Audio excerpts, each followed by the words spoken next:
everyone, Britta Albert here. If this is your first time here, I'm a transformational spiritual life coach, and it's my goal for this channel to help you overcome the obstacles that are standing in the way of you living your best and most authentic life. In today's video, I want to talk about getting out of victim mode. Now, this is something so much easier said than done. This is something that would be a more advanced session with one of my clients. When you are working on yourself and you are working on overcoming your fears or overcoming anxieties, you're working on healing traumas, you're working on some really big, deep stuff that's really getting in the way of you living the life of your dreams, we get into kind of victim mode. Now, I don't call it overcoming victim mode or healing victim mode or anything like that, but I call it victim mode or victim mentality because that's probably the way that you're used to hearing it phrased the most. So it's so easy to see victim mentality in other people, but it's so difficult to see it in ourselves or really acknowledge it for what it is. We can tend to be very defensive when it comes to victim mentality. And the reason that we're defensive of it is because we believe that we are this human. We are this character, we are this life. Because the things and experiences that we have when people hurt us or we perceive that they hurt us, we really felt those things. Those feelings were real. Whether it was physical pain, whether it was psychological pain, we felt those things. And we didn't like those experiences. Or we felt that there was injustice done, or that somebody did something that took something from us. When we are in victim mode, victim mentality, we give the other person complete control and power over our lives. Even if we swear to never allow that to happen to us again, and we swear we're never going to get into a relationship like that again. Nobody's ever going to be able to hurt me like that now because I'm an adult, I'm no longer a child. I'll never allow myself to be in a situation like this where I'm vulnerable, or I'm weak, or I'm perceived as weak. I will never allow myself to be in a situation where I'm dependent on another person. How many times have we said this to ourselves? And why is that? Why do we have this drive in us that says, I will never allow X, Y, and Z? Well, what does it do? It still gives power and control over the situation that happened to us before. And maybe the situation has repeated time and time again. So we've learned this behavior. This behavior is for our own protection. It's self-preservation. Why would I let go of something that protects me? Well, the answer is you don't need it. You understand that you're at a place now where you have wisdom. You understand that you trust yourself to make the right choices. You trust yourself that you are enough. You are smart enough. You are strong enough. You are not lacking in anything. It takes a lot of trust in yourself to trust that you're not going to make these same mistakes again. You've learned that lesson and you're on the other side of it. Yeah, but they hurt me. That person, they took something from me. That person, they instilled a fear within me.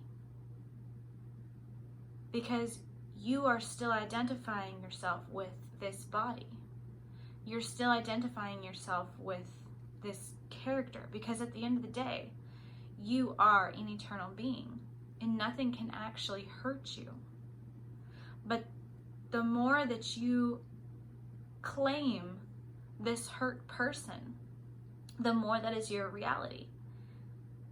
And this is very triggering because the ego says, well, so you're saying that my pain isn't real? You're saying that the other person was justified? Or you're saying that my experiences are invalid? Absolutely not. We came here to learn. We came here to experience. And again, I've said this in a previous video. When I say that we choose our experiences, people tend to say, oh, so this was my fault. Again, that is the ego talking. That is the victim talking. Because when you transcend that and you're no longer sitting in the perception of victim of ego, you can see from a higher perspective why this might have happened, what good this came in your life, how much stronger of a person it made you, what awarenesses you can now bring to the earth, bring to your community, expose corruption, expose injustice, that you are now capable of doing more so than anybody else because you have experienced it. You're now capable of helping others who've gone through a similar experience because you experienced it. You have firsthand knowledge. You have wisdom. But how do you take what you've been through and get out of victim mentality where you're blaming other people? When do we start taking accountability and responsibility for our own actions? Taking accountability and responsibility for your part, your action, is where the healing comes. It's where you're able to transcend out of victim mode. And I'm not saying the judgments that the rest of the world brings on you. When we say things like, okay, so let's just take it to something extreme. Say you were sexually abused as a child. Well, where's that child's part in it? How is that child at fault? Nobody ever said anybody was at fault. But what would your part have been in it? Your part was that you were a child and you didn't know any better. Your part was that you were afraid and you didn't tell people, or you did, or whatever it was. Owning your truth is not necessarily claiming fault. It's just claiming your part in it, claiming your truth, understanding that whatever guilt that you're holding over yourself for this situation that's keeping you in victim mode is actually invalid. So to say, I'm hurt and I hate this person because they hurt me, they cheated on me, they did me wrong, they cheated me out of a deal, it was unfair, I was treated poorly. We have excuses to hate humanity left and right. But at the end of the day, who does that hurt the most? It hurts us. It keeps us stuck, perpetually replaying these things that happen to us. But what if instead we realized, I didn't know who I was, and I listened to the advice of somebody that I shouldn't. I learned a hard lesson, a hard way, but I learned. I understand that I had part in the demise of that relationship, and I understand that maybe I didn't do anything wrong. Maybe I gave it everything that I had, but it wasn't enough. But I understand that it would never be enough because that person doesn't know who they are. That person doesn't love themselves. And that's not judging them. It's understanding that my part in it is the fact that I understand that there's nothing I could have done, and it's not on me. And I can walk away forgiving myself instead of hating them, because ultimately I keep asking the question, why wasn't I enough? Victim mode comes in many different forms. And at the end of the day, the only reason we stay in victim mode is because we believe that there's something in ourselves that we can't forgive, or that we were done so wrong by somebody that we are lacking something. That's giving people way too much control over you. So say, for example, you feel like something has been taken from you by another person. Say there was a sexual assault. You were raped. You were abused. You have to believe that something was actually taken from you. But at the end of the day, that's not the truth. Perhaps it was your first time. That is an experience that you had. That was your first encounter, experience. But nothing was actually taken from you. You only believe that because that's what people tell you.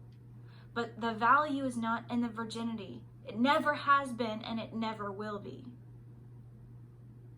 You are whole. And you've always been whole.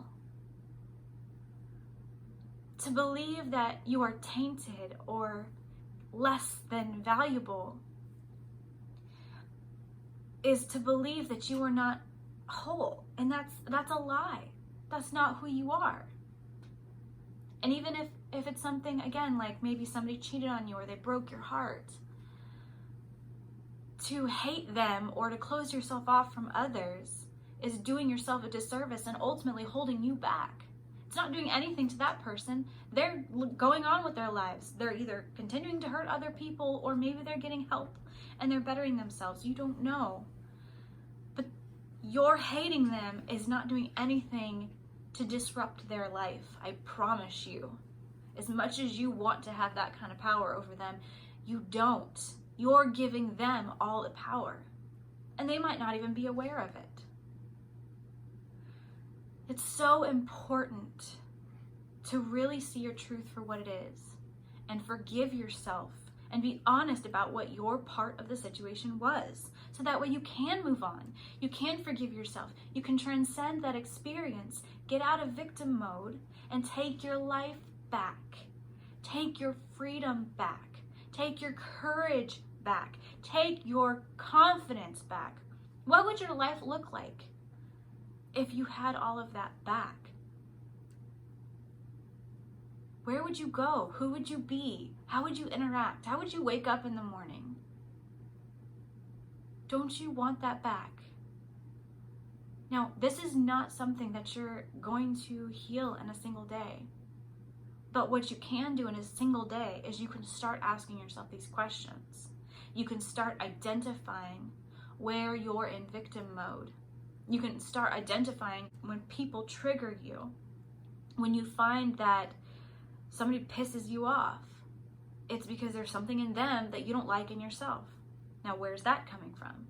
The more we become self-aware, the more we can start stopping in the moment and asking ourselves these questions. Or maybe you don't stop yourself in the moment. Maybe it's only in self-reflection an hour later.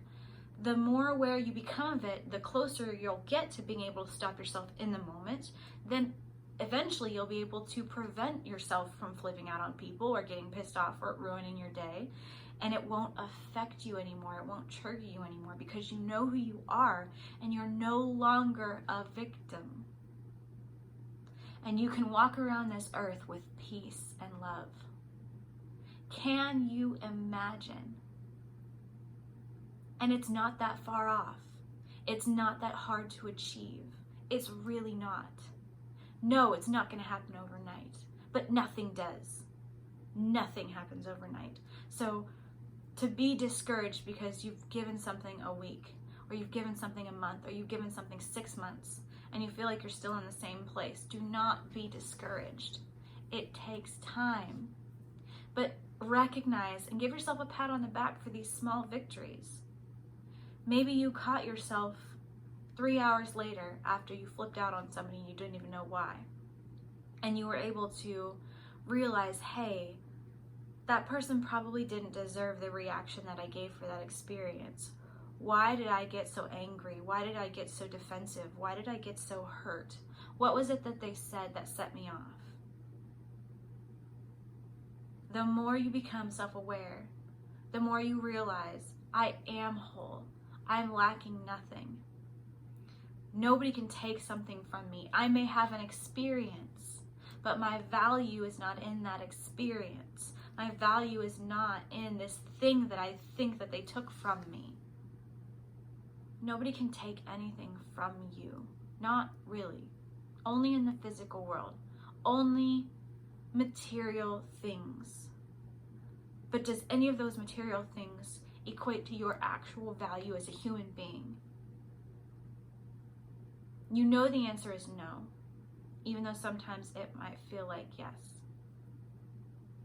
There are injustices, but when you understand that none of that has anything to do with your value, who you are, they don't affect you anymore. So I want to know, where do you struggle with? Have you been able to catch yourself in victim mode?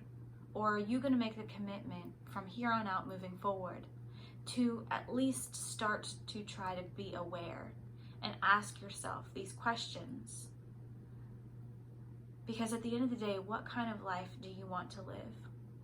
Do you want to be fulfilled and at peace with the world and with yourself and full of joy? Or do you want to be full of anxiety and hatred and anger and bitterness and sorrow, depression, self-hatred? It's not as easy as we think it is.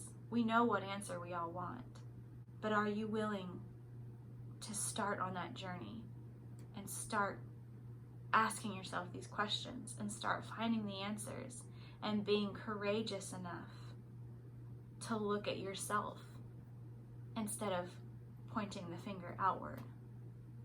I love y'all so much. Thank you for being with me this evening, and I will see you next time.